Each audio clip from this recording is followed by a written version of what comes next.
We promised you a video hacking up rare and expensive plants. Today's the day, Mark, isn't it? Say hello to my little friend.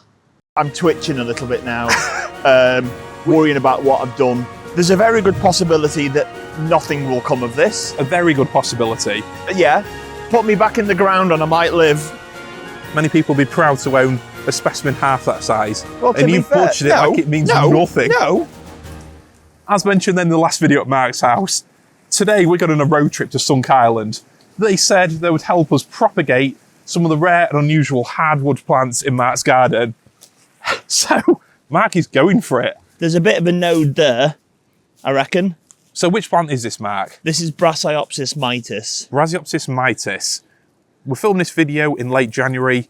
The plant's not looking especially great, but oh my, what are you doing, Mark? Are you just going for it? Wow. Okay, I was supposed to make a build with a bit of drama, Mark, but you've gone for it. So for context, this is a plant, if you were going to buy that, Mark, from a specialist nursery, how much would you pay for that? A few £100. I mean, to you, that's just like, you know, pence, isn't it? But that's out the back of the sofa, that. Look at that, Mark. You've actually just gone for it. Okay, yeah, I mean, I was expecting this video to have a little bit more horticultural advice, but I guess that'll come when we go to Sunk Island, won't it? What does t-shirt number 1 say, George? Right plant, right place. What's this? This is very much the wrong place, Mark. So here we go. And the right place for it is in Hull. Yeah. We're going. With someone who knows what they're doing. Yes. So, as we mentioned in the last video, there's a few plants in Mark's garden, which he's going to bravely volunteer for propagation by Dave Jones. I'll link to Dave's Instagram, everything in the section below, over at Sunk Island. And we basically had a little rampage around the garden, looking at plants. That is such a tragic sight, isn't it? We're looking at plants which Mark can potentially get cuttings from. And through here, we identified a couple, didn't we? Yeah. You're a man on a mission, aren't you, with those I'm just trying to remember what we decided. So I think what we decided, Mark, as you let that swing into my face, yeah, is over here we've got a Schefflera swelliensis. So now, this actually goes, it actually goes quite far. It's a very tall Schefflera, and I don't think you should touch that main stem. No. I will say that quite firmly. The main stem's staying. She is, and again, we know how I am with my estimates on size, but I'm going to say 9.5 foot, 10 foot. Yeah, somewhere up there, and I think you're probably about right. It's quite a tall Schefflera. And she's a beauty, because you can see her from the bedroom window now, and you can see her from the road. And I never thought I'd have a tall Schefflera that's done so well. And I know that yours died. Yes. And the fact that I've got one over on a YouTuber expert. Just because I make videos doesn't make me an expert, Matt. You should know that by now. Well, yeah, to be fair. Yeah. Okay. It's time to chop it up. What we've identified is that this stem or trunk here splits into 3 already. Yeah. You don't really need this one to, you know, go up and be leggy or anything. You could get a bit more foliage interest lower down. So I think we chop this one, maybe somewhere around there. So you keep the branching aspect to it, get even more leaves down here in future years. Sounds good. I like how you've built this one up. Oh, we've definitely built it up. Obviously, You've cleaned your secateurs, especially for today.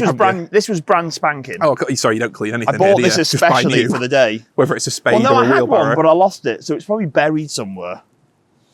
And those are actually your great granddad's secateurs, aren't they? Gold plated. These also got left out. Here she is. Look at that. Again, if you were going to buy that, that's probably what, 60, 70 quid plant? Yeah. I mean, not now. It's gone. No, not now. Right, let's leave that badger there. Badger. There's a lot of cuttings there, Mark. A lot of cuttings. That's the thing. That's the hope. I did mention that if you're doing this in warmer weather, it's worth putting them in a bag to prevent transpiration. Yeah, you did mention some. You did mention some witchcraft that I kind of ignored because it seemed a little bit, you know, kind of Mother Earthy for my liking. Well, I should say, if this was a proper, legit BBC gardening programme, would have mentioned about cleaning your implements before you're cutting anything, having the bag ready, getting some water to put them in, probably wait another month or so before you do this, but instead, Mark is very much going for it. No. That sounded like a good clean cut. There you go. There we go. There's lots of propagation material there, a beautiful Metapanax. Many people would be proud to own a specimen half that size. Well, and you've butchered it like it means nothing. No, come on, look. You've still got it. Look at it. She's beautiful. And I didn't even see that one going up there. Well, it's a good job. There's more material there, if you ask me. I'll leave that one. She looks quite nice. I think we're happy with those. Yeah. Now, to complete this little shopping bag of plants... George is panicking now because he's egged me on and he's realising how much of a mess I'm making. Shaun made one comment, basically saying that Mark could have a look around, see if there's any other plants that he'd like to propagate. And Mark's taking that as the opportunity to cut back a good percentage of his rare exotics. And I didn't think you were going to cut that whole branch off. Well, no, because I mean, what else am I going to do with it? Because it's going to come out and it's going to come onto the path. That is very true. I mean, a lesser man might have left that leader there to take over, but, you know, that's only me. But you didn't help me, George. I didn't help you, man. My care has gone out for the day and you've taken over. Usually the butlers just take care of this, don't they? That needed doing. So this is Pseudopanax trifoliatus. The previous ones that you saw over there, we've got Metapanax delavae and we've got Schefflera schwelliensis. The first one you saw was Brassaiopisis mitis. So we've got some of the rarest, coolest, most sought after evergreen exotics you can get here in the UK. Mark's hacked them back. I'm going to put it out there. I think I'm done butchering plants now. I feel a bit I think we've got enough rare green material for some real propagation. My masterclass today. Yeah, I'm twitching a little bit now. Worrying about what I've done, panicking slightly. It looks good. It looks good. It's a bit of light winter pruning.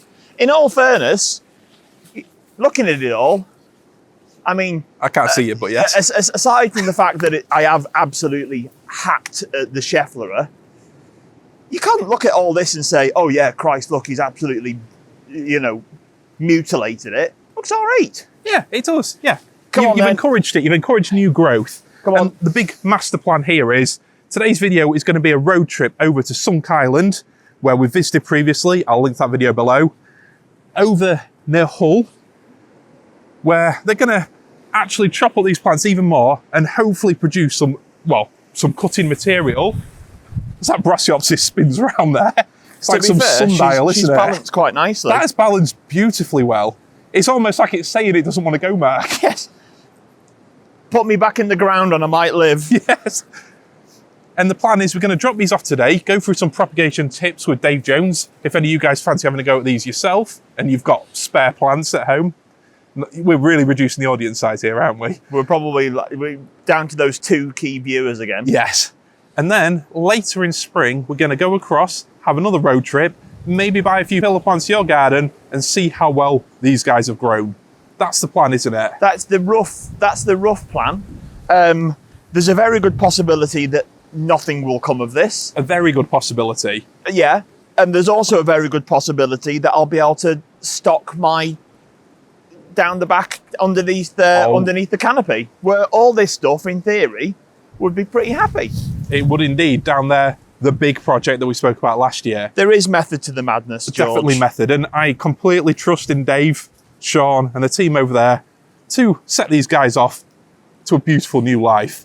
It's time to go to Sunk Island, assuming that these high winds don't mean that the bridge is closed. Yeah, hopefully the bridge is open because you're buying me a Mackey's.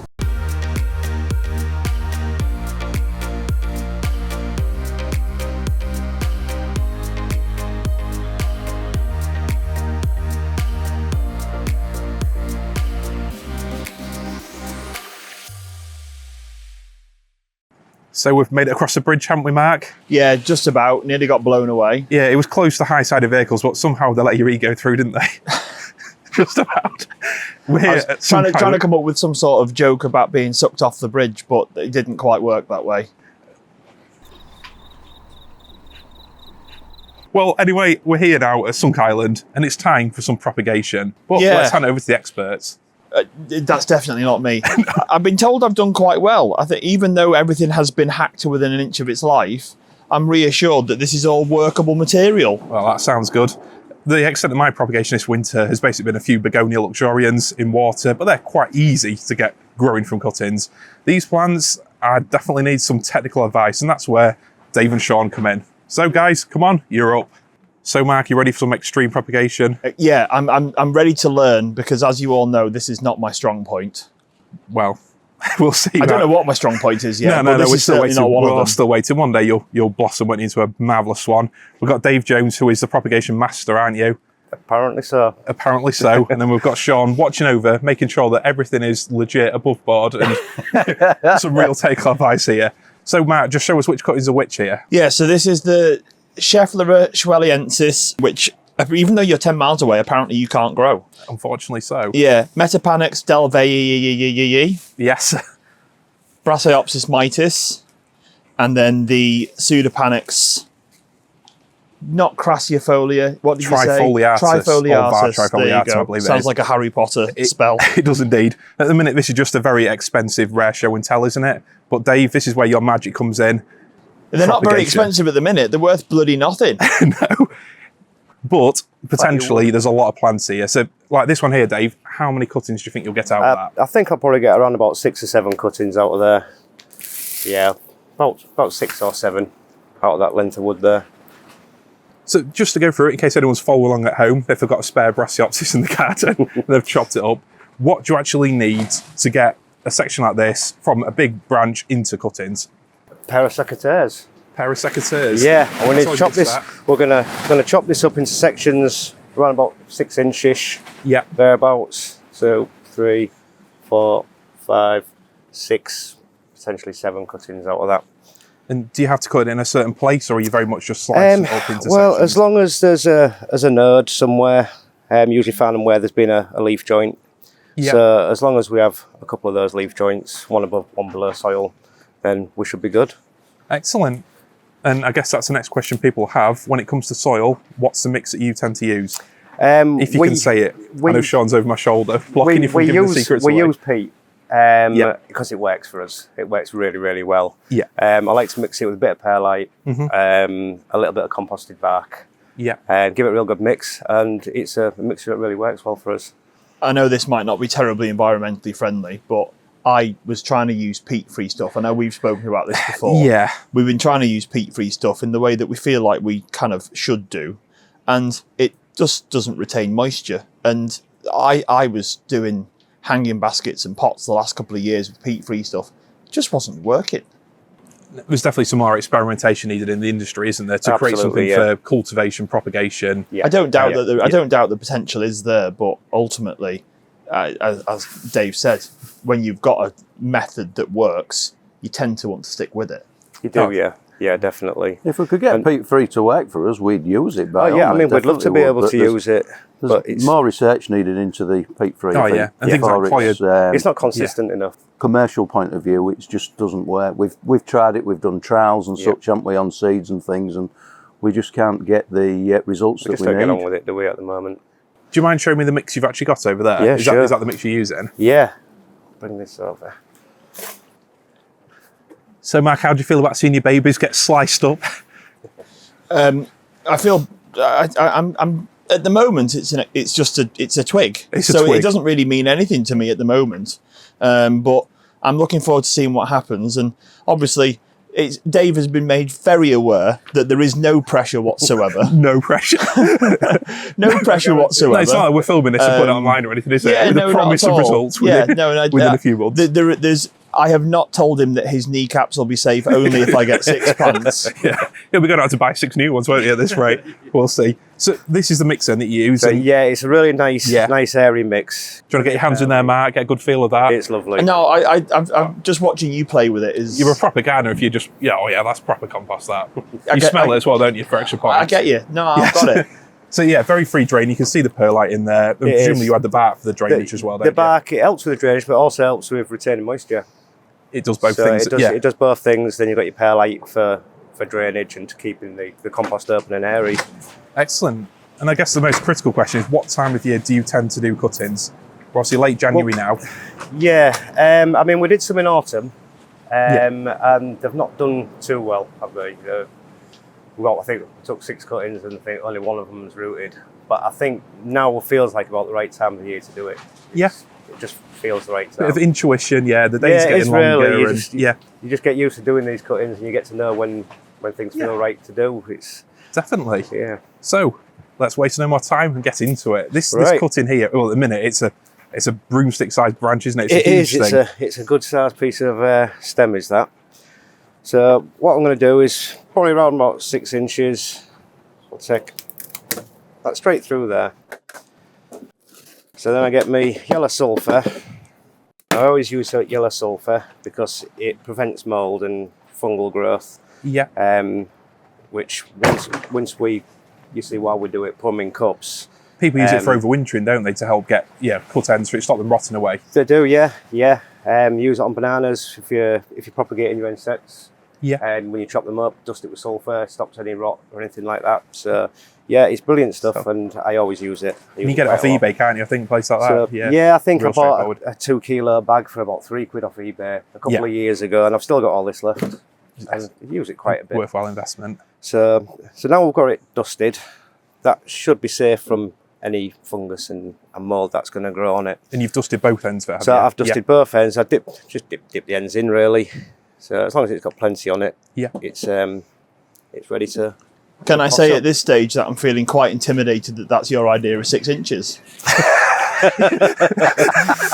Roughly. Yeah, it's at least 12 anyway. So what's the next step then? So I'm going to grab the cups that we use. Excellent. Now, these are Shaun's leftovers, these, aren't they? Yeah. Well, these cups are brilliant. Basically, we make a little greenhouse out of them. So you've got extra high humidity in there. It's completely sealed. It's its own little environment in there. So there's no expensive hydropods needed, no dew point propagators. No, I mean, I have. They'll go into a heated propagator with some lights over them. Yeah. If we didn't have the lights and the heat, we'd probably leave these cuttings until maybe springtime when they was just starting to come into growth. Yeah, when you've got more natural heat and light. Yeah, but because we've got the facilities to keep them warm and keep them lit, we can pretty much do them any time of the year. Good stuff. So, right, so the next step is that all I do, a little bit of compost into the pot. Pop that stem in there, quite deep.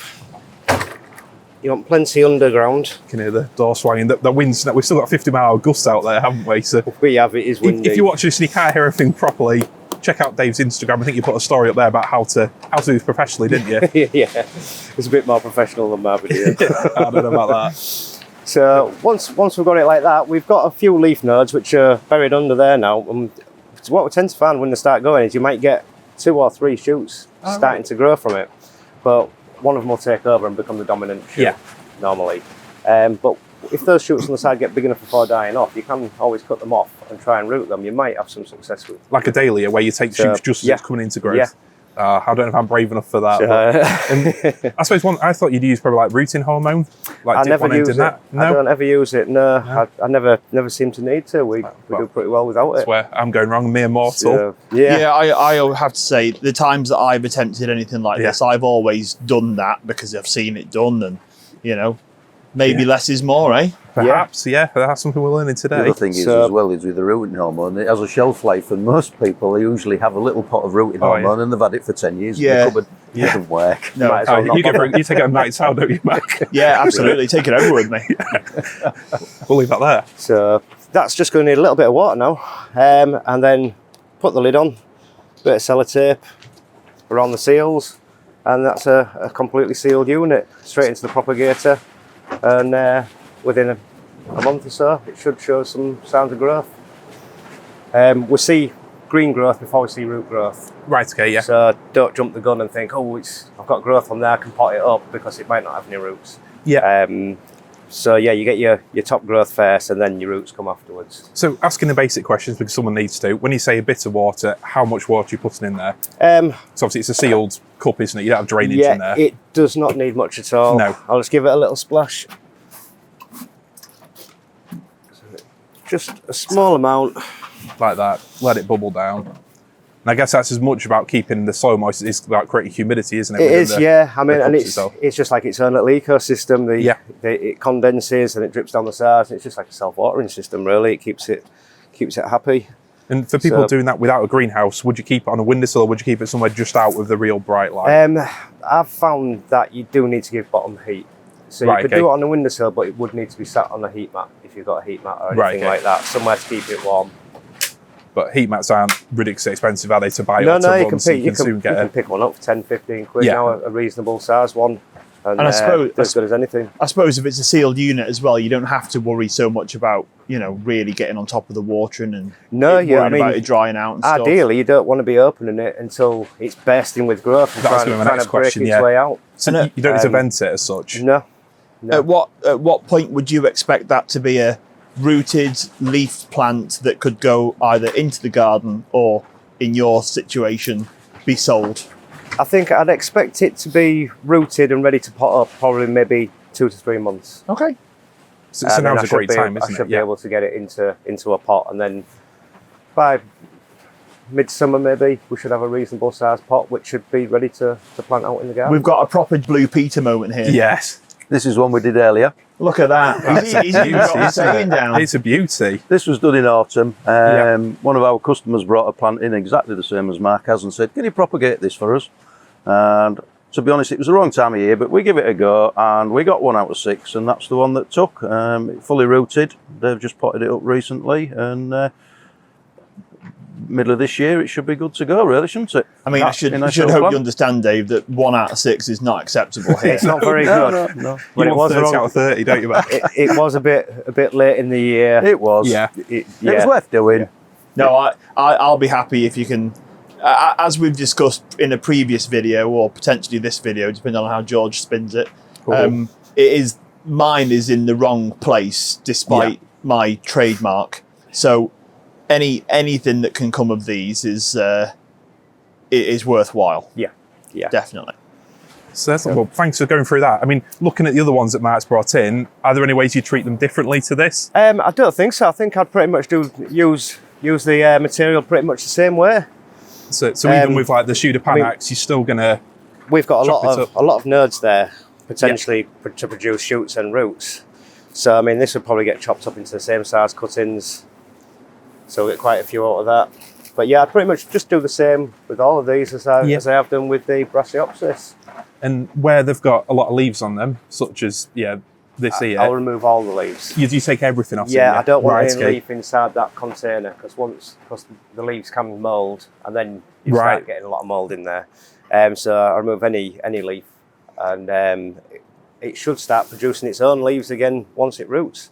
Yeah, I suppose you've got all these buds here just ready to go. There's a lot of dormant buds on there. Yeah, just waiting to burst into growth.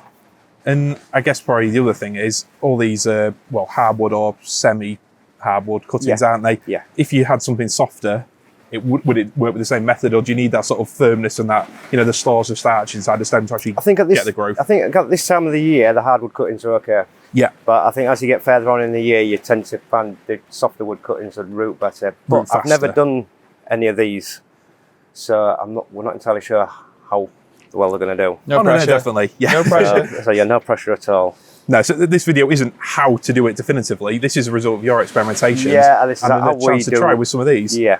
Because obviously we all wish we had that friend that's got millions of rare plants growing outside that doesn't mind chopping them all up just for a bit of experimentation. But Mark, you are that person, aren't you? Yeah, he is. Bravely volunteering in the hope that every single cutting survives and you survive off that. It's not even about that. I'm interested in it. It's a learning curve for all. If it works, it works. Great. If it doesn't, well then, you know what?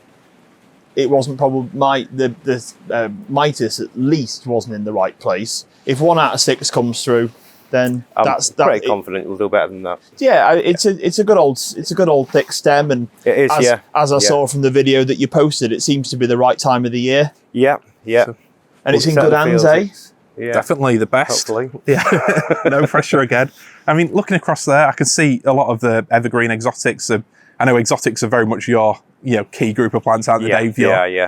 Your speciality. My area. And Shaun, we were speaking earlier, Sunk Island, you are taking a little bit more of a step into exotics, aren't you, this year? In the more unusual stuff, the real cool ones that people enjoy, like Scheffleras and Brassaiopsis. Yeah, we're investigating other routes. We're in the process of starting up an online shop, which will be the next thing coming this year. Yeah. We're also going into a little bit on the tissue culture side with 1 or 2 items, which could be quite an interesting one in the future. So we'll just have to wait and see how it goes. Definitely, that's fantastic. Because I know a lot of people watch my videos in particular. I go to these places and they always say, well, I live 3 hours away. I can't go there and buy a few of these. Whereas now, they might be able to go on your website very soon. As soon as you've got it set up, I'll put a link to it in the description below. Absolutely. But myself and Mark will be coming back in spring, won't we, to fill the van up? Oh yeah, probably not quite to the same degree as last time. You say that, but yeah, I know. It's all got to find somewhere to go, hasn't it? At the end of the day, but that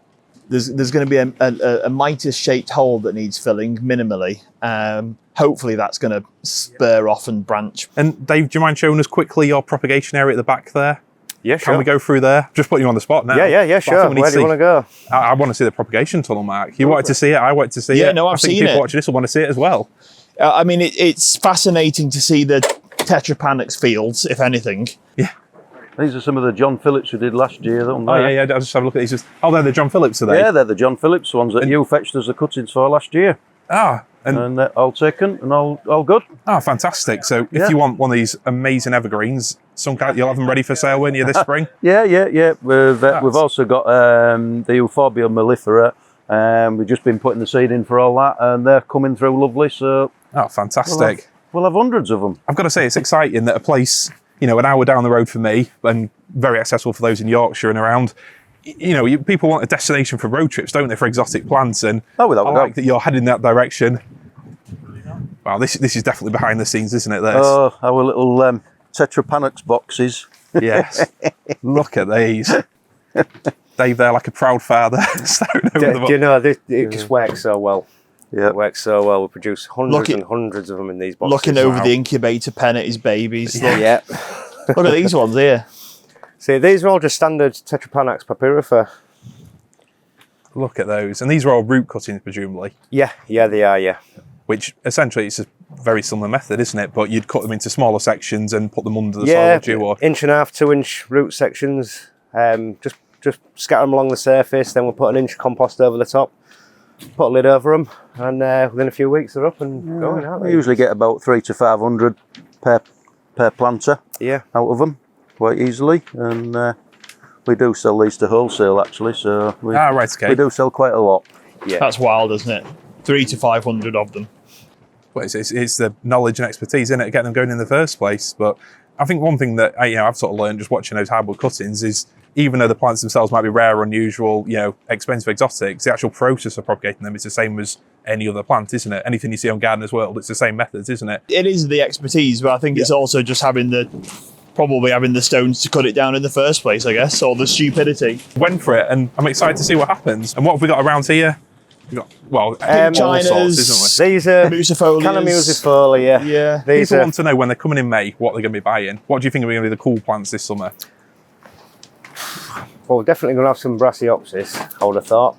I hope so too. Hopefully a load of Scheffleras. We've been talking to a chap who grows Scheffleras, as you might know him. I won't mention any names, but I think I do know him. He grows a lot of Schefflera from seed. Oh, yes. So he's going to be coming to see us. We've got quite a lot of Schefflera seeds coming up now, haven't we? We have got loads of Schefflera seedlings coming up. Lot. Yeah, quite a few different varieties. And we've got some stuff coming tissue culture wise, haven't we? Which hopefully, yeah, we'll just have to see how that pans out. But if we can get some of that going, we'll do quite well with it, haven't we? He's just take one of our Empress off, the Tetrapanax Empress that we have. He came and collected that the other day, so we're going to see about tissue culture in that one as well. So some of the really sort of unusual and properly rare exotics are now hopefully going to be more widely available to people at a reasonable price, which is what it's about, isn't it, at the end of the day? Exactly, yeah, definitely. The thing is such as like the Brassaiopisis and things is, we can do cuttings, but like that plant that you brought in, what's that, 4 years worth of growth? Oh, yeah. You might get 6 cuttings out of it, so from a commercial point of view, it's not viable. No, not at all. We can't grow enough of them. However, if we could get somebody to tissue culture them and one thing and another, then we could have a lot better supply. We're just struggling to find suppliers of them. There doesn't seem to be anybody out there doing them. No. So you're very much sort of taking your own strides towards, giving that range, aren't you? Mm. And obviously you'll be doing the complete range of Cannas, Colocasias, basically everything that Dave enjoys growing. Yeah, pretty much. Yeah. I know the tunnels when we came last year, it was packed full, wasn't it? Yeah, well, it's all the stuff that was here last year in the video that we did in May, and the stuff that drove people here to come and flipping buy it all. So when I came later in the year, there was nothing left. Yeah, no, it's amazing. Well, thank you very much for going through it, Dave. You're welcome. Appreciate your time, and I was really just amazed at how straightforward it is, and we'll see the results in a video very soon, won't we, Mark? Oh yeah, but listen, it's straightforward for him. We cock it right up. Well, I'll give it a go now. Yeah, but I still need to go and cry about Dave's 6 inches. We'll leave the video there, Matt, before you get carried away further. So, guys, thank you very much for your time. Shaun, as always, thank you for your hospitality. and we'll come on a road trip to pick up some more tropical plants very soon, won't we, Mark? Absolutely. Cool. See you later. See you later. Cheers. Sean then has just told me off for showing you the tunnel, which definitely doesn't look great this time of year compared to this one here. Just look at all this jungly leafy goodness. There's so many cool plants here, isn't there? Yeah, most of them are out in my garden. Oh, right. Well, there's got to be perks to having a nursery like this, hasn't there? Absolutely. Wow. Definitely. I mean, what sort of temperatures do you keep this to? Just above freezing, this one, to be honest. We use one of those little Chinese diesel heaters that, like what you'll see down there. Oh, so keeping the eco-friendly theme running all the way through this video. Yeah. Yep, absolutely. It hardly uses any. No, I know, they're very efficient, aren't very they? economical. Yeah, and, yeah. We hardly ever use it. It's only if we know it's going to get well below freezing that we'll put it on. I'm the same with my polytunnel. It's literally this year, if it goes below -3 or more than a couple of days of cold. Yeah. We never put it on if it's round up 0 or anything, because we've got it all bubble wrapped and such. I did see that, Very rarely gets below 0 in here. But yeah, we just keep this one above freezing and that's it really. So in this video, we tried to do a practical guide of how to grow plants and cuttings, but I think just the plant geek inside me, I mean, what plants you got? That banana and ophid, that looks different. That's not a normal basjoo, that is it? No, that's a Unanensis, is that one. Unanensis there. Yeah. Another Brassaiopsis there that's been hacked back ruthlessly. Yeah, that was the one that Dave did the other week. Yeah. I'll put a link to your Facebook page and, Dave, your Instagram below so people can check that guide out where you had more time and less pressure that we're putting on you here today. But, I mean, a beautiful on that. We saw yours, didn't we? Yeah, this is still looking pretty good. And then, looking probably, I mean, definitely on a par. This one's much bigger. Yeah. But you've got a Brugmansia here as well that's starting to bud up. It's still quite happy. Yeah, there's loads of cool stuff in here, isn't there? But we do use our own plants for stock anyway. Yeah. You know, obviously with the bananas and such, we probably have between 15, 20 different varieties. And obviously when they're pupping and such, we divide them and then that creates our stock for the following year. Yeah. So it's although they are our own plants, they do get cut up and used for stock. Oh, yeah. It's all a cycle, isn't it? But an awful lot of them want to be cut up, don't they? I mean, if you look at these clumps of basjoo, you can take bits off the bottom and it doesn't affect the plant. No. Why wouldn't you propagate it? You know? No. And I see Aspidistra down there, which is a good candidate for your dry shade area, Mark. Yeah, people I mention actually saw some, I think, variegated ones on your propagation bench. Yeah, they're in flower those as well at the moment. Yes, I quite like the idea of having a few of those. Completely hardy, evergreen. Yeah. I found that one, is that Elator or something? Aspidistra Elator or something? Aspidistra, Eleator, I think it's called. Yeah. I found that one defoliates for me in winter. Oh, really? Whereas the Zongbei Yuan Fat Lady that's in there, it's a dwarf one, they're variegated, and that is completely evergreen. Which is funny because I've got a couple of those next to my new path next to the Tiki hut, and they've been in there 5 years, never defoliated. No. Always look great. Right. And I thought that they were supposed to be, I mean, years ago, I thought they were more of a houseplant. That's what they're, they're kind of sold as That's what houseplants, they were aren't they? basically wasn't it Crazy how really? things change, isn't I don't it? think people realise how hard they Sold as a were. houseplant and it survived -5. There you go. Madness. Well, honestly, I've enjoyed today's little visit around, and I think it's fantastic that, setups like you here, you're selling such amazing plants, you're obviously passionate about them, and it's just fantastic that we've got somewhere an hour away where you can go and see them in the flesh, see how they're propagated, and I'm looking forward to our next shopping trip already, Mark. Yeah, I can't wait. At the very least, it's going to be warm enough to wear a t-shirt. I think I'm going to need a bigger van, aren't I? Yes. Right, thank you very much for watching. I'll see you all next time. See you later.